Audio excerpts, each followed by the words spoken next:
Hello rocking BD পিপুল, মজার রসায়নের ধারাবাহিক টিউটোরিয়ালে আপনাকে আবারও স্বাগতম।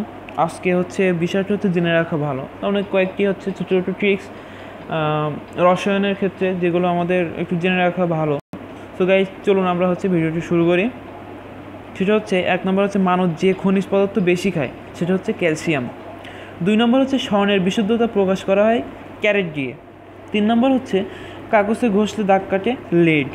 4 নম্বর প্রকৃতিতে মুক্ত অবস্থায় পাওয়া যায় অ্যালুমিনিয়াম। 5 নম্বর একমাত্র অধাতু যা বিদ্যুৎ প্রবাহী সেটা গ্রাফাইট। 6 নম্বর ছুরি দ্বারা সহজে কাটা যায় সোডিয়াম। 7 নম্বর সাধারণ অবস্থায় অক্সিজেনের সাথে বিক্রিয়া জ্বলে ওঠে সোডিয়াম। এই আজকের বিষয় ছিল এই 7টি। সো গাইস, যদি ভিডিওটা ভালো লাগে অবশ্যই লাইক দেবেন, কমেন্ট করে জানাবেন কেমন লাগলো, এবং আমাদের চ্যানেলটি সাবস্ক্রাইব করে সাথে থাকবেন। এবং পরবর্তী ভিডিও পর্যন্ত ভালো থাকবেন, সুস্থ থাকবেন এই আশা করতেছি। আল্লাহ হাফিজ।